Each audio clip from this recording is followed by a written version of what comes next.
I know you've read the headlines that say the sky is falling on the real estate market, but is it accurate for the Chicago real estate market? As they say, real estate is local, so today I'm going to give you the facts of what is essential to know about the change here in the Chicago western suburbs. I'm going to go over which suburbs are hot and which ones are not. In this video, I will cover everything you need to know to help you decide whether to buy, sell, or rent in 2023. Hey everybody, my name is Ralphie Velasco. I'm a real estate agent here in the Chicago western suburbs.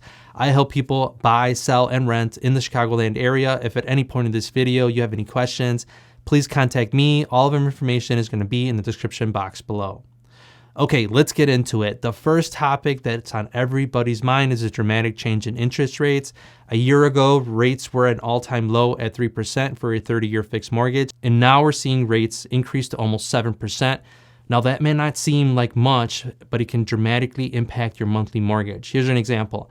Let's say you're buying a home at $500,000. At 3% interest, your monthly mortgage payment would be around $2,200. But at 7%, that monthly mortgage payment would be around $3,300. That's an increase of over $1,000 per month. The much higher interest rates have put the brakes on demand because the same house last year would cost you hundreds more monthly dollars today. We have seen a decrease of over 20% in homes for sale this year compared to just a year ago.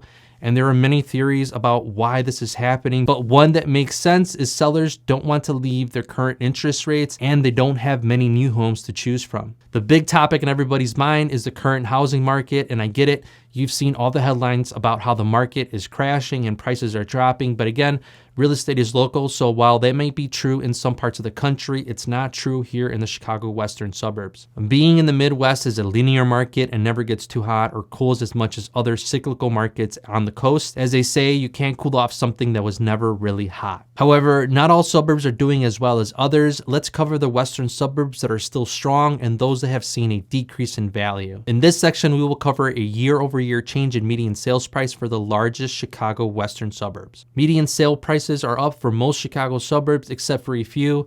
Clarendon Hills and Glen Ellen both recorded a lower sales price this year than just a year ago.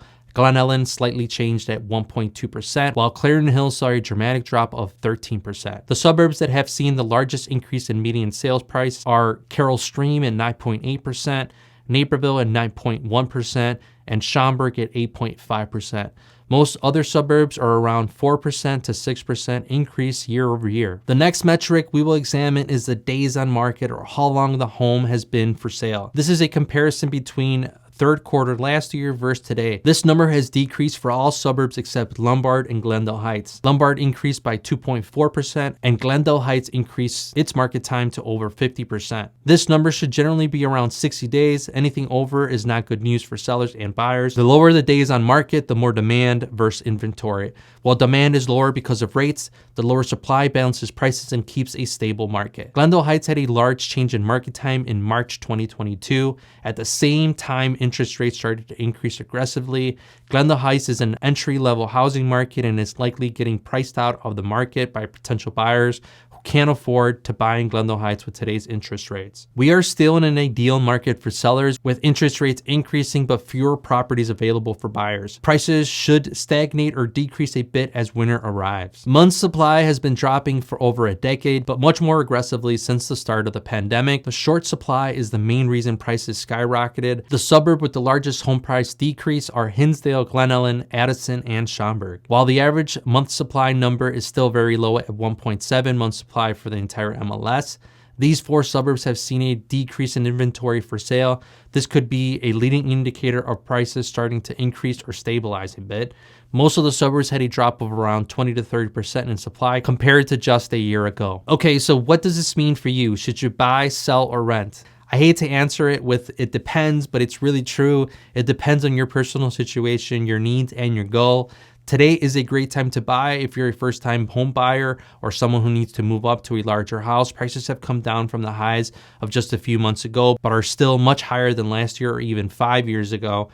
The problem most people are finding is the limited supply of inventory and the supply of new listings. I talk to people regularly waiting for the market to drop or even crash, and the truth is there is no sign of any large increase in supply. So wishing for prices to drop significantly could be a long wait. If you want to buy in today's market, you should consider it. I always tell my clients, buy when you are ready to buy. Don't wait for the market to change because it might never come. Let's suppose you're interested in buying or selling in the Chicago real estate market. I'd love to hear about your goals. You can call, text, or set up a video meeting in the description box below, and we'll cover your exact situation. Thank you so much for watching. Consider subscribing, and I will see you next time.